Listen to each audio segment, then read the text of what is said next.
Hello, everyone, and welcome to another episode of Table Talks. I'm sorry, we're at the same table. We've been switching up the tables. It is a nice table, we're here. though, so it'll do. We made it. Yes. I'm here with Pastor Clark. He gave a wonderful sermon this past week, and we're going to get to talk about it. But before we do, let's talk about Advent. I've been asking everyone what Advent is, what do they see in the scriptures, so I'd love to hear from you. Yeah. When I read the scriptures, the three words that come to my mind are preparation, waiting, and coming, especially coming. So the first Advent, Christmas, manger, Jesus' first coming.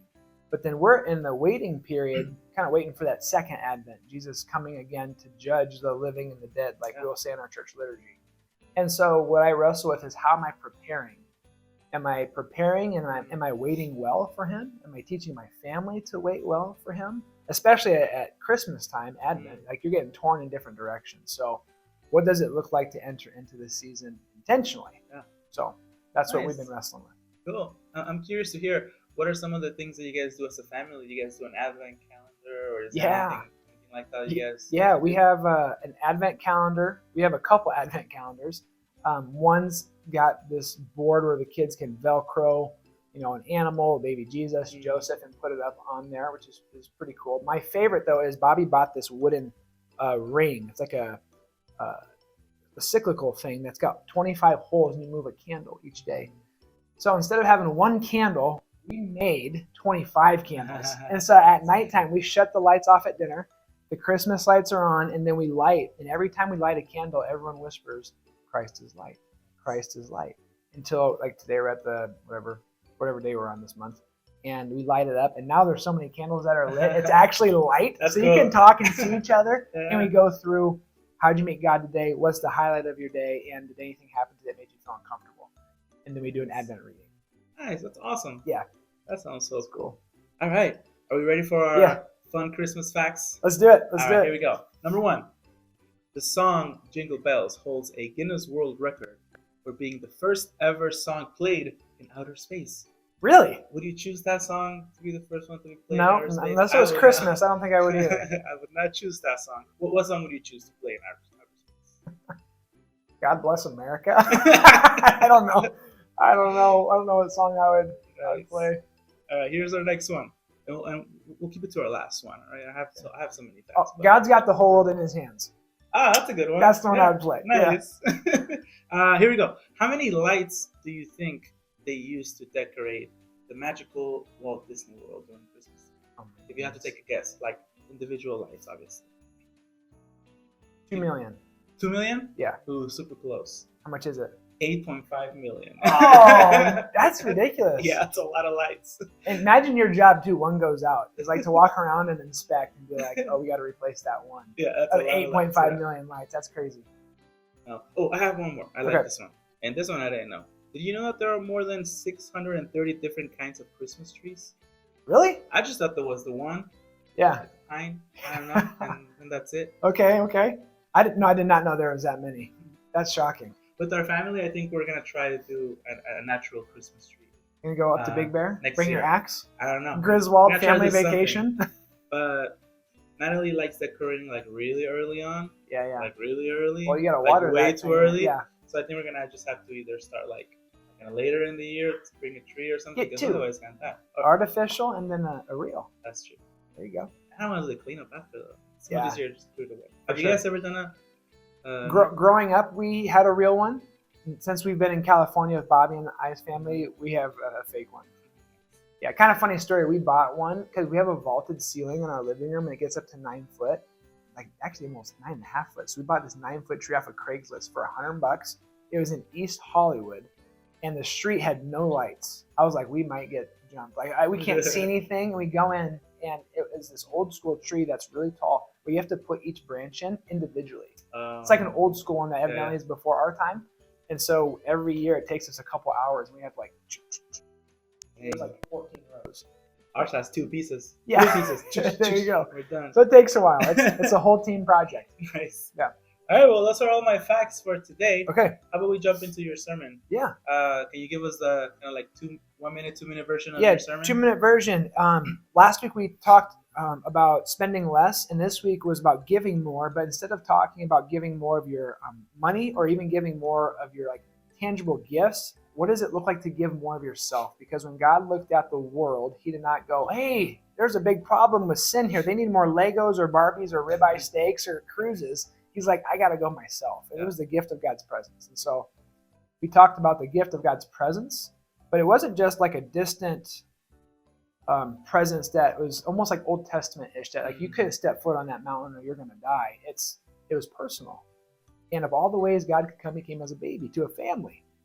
And then after that, just understanding and celebrating that God's personal presence came, but it came at a great price.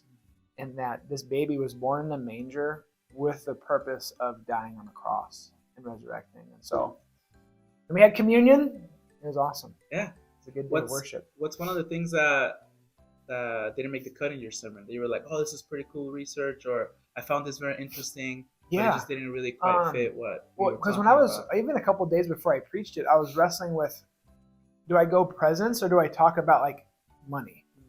And over 60% of Americans will go into debt to buy Christmas presents each year. And 41% of that 60-something percent will add that debt to an additional debt they already have.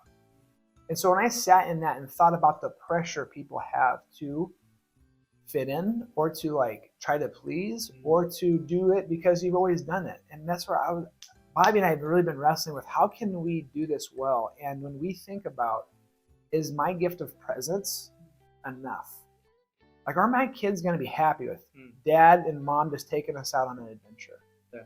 We actually wrestled with that. Like, what if they think this is just trash? And they're like, I want Legos, you know? And you're like, sorry, I'm still going to teach you the meaning of Christmas. And so I didn't talk about this in the sermon either, but we actually sat down and had a family talk about Christmas and what's real and who's not real. If you're catching me, in case there's other younglings watching this right now. Yeah. And we just felt that's one way we can actually make this more about presence than the gifts under the tree. Let's just hash this out. Nice. Yeah. Your sermon opener, how you started your sermon was, can you remember your gifts or your presents from last year? Yeah. Probably no, you can't, but you can remember the things that you did as a family, right? For sure. Can you think of like your favorite memory as a family, maybe just within your own personal family or like within your extended family? Anything cool that happened? Yeah. Like, man, I will never forget this. Extended family is the story I referenced on Sunday when we had the epic snowstorm. Yeah. And then we had the snowstorm after the snowstorm. So we had like 2.5 weeks of lockdown. And I was with my cousins. It was great. Halo and Xbox just came out. So we were like interlinking these things with a cord and sitting like, it was like a TV here and the TV here. And I'm playing against you. Yeah. And it was epic. And we played basketball. Before online. Yeah. Like there was like Wi-Fi. It wasn't even a thing yet. There was definitely no smartphones.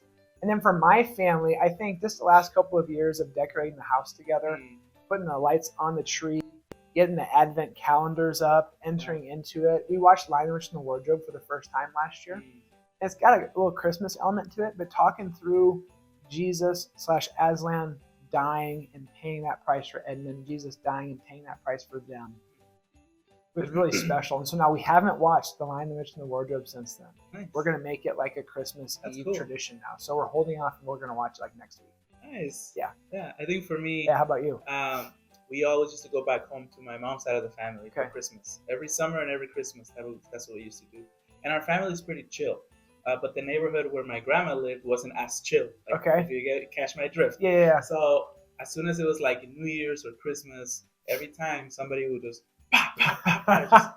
just feel those. Yeah. And our family is really calm. We never did any of that stuff.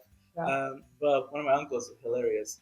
He would go get a sandal, a chancla or something, and he would just go to the outside and just hit the ground as hard as he could. Yeah. And he would go like, as if we were doing the same thing, just kind of celebrating, New Year's or Christmas or something. Oh. And we just thought it was the funniest thing ever. And now we expected it every year. Yes.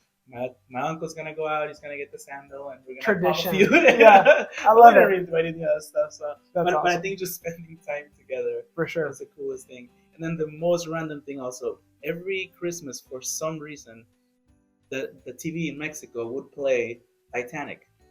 What? I don't know why. And it's like a 3-hour movie. I don't know how long it is, but I vividly remember being like an 8-year-old, 9-year-old. And waiting for Titanic to come on, and as like the food's getting ready, as like people are, it's so weird. It's the weirdest thing. I remember coming in, and I'm just like sitting there, Jack, you know, the whole thing. Yeah. I don't know why. It's so random. It's so weird. Yeah, But it was on TV. that's I remember funny. it. That's funny. There's always like that crop of movies that Yeah. rolls through. I feel like the Die Hards obviously are always on. Sure. Harry Potter's. I never heard Titanic. It's That's so the first random, time. yeah. And I don't know. And for like 3-4 years in a row that happened. I don't know why. And it's just like seared into my. That's funny. Yeah. That's really funny. Pastor Clark, is there anything else that you would like for all of us here to know about maybe what's coming next or maybe the new year? Yeah. What we're up to? We got one more sermon coming up on Jesus Calls to Love All, and I'm really excited about Christmas Eve. You're invited. Invite all your friends. But Johnny and I have been working on a 3-part series throughout the year, what it means to be blessed. Easter shows you you're blessed because God's for you. Pentecost, you're blessed because God is in the believer. And Advent is about Emmanuel, God with you. So that's what we're going to be preaching about. Nice. Next year is going to be a year of holiness. Yeah. What does it mean to walk in holiness? And God's holy. He calls us to be holy. And I'm actually going to be preaching January and February on the book of Daniel. Nice. So I've been immersed in that. And it's a timely word for us today as I consider us to be in exile. For sure. You know, we're in LA, and I love our country. I love our city. I love Paramount. And the culture is not Christian. And we're trying to navigate some of these hot topics right now. What does that look like? Well, Daniel did. So let's look at the scriptures and see what we can learn from him and ultimately the Lord. That's awesome. Yeah. Nice. Well, thanks for joining us, and we'll see you next week. All right. God bless you.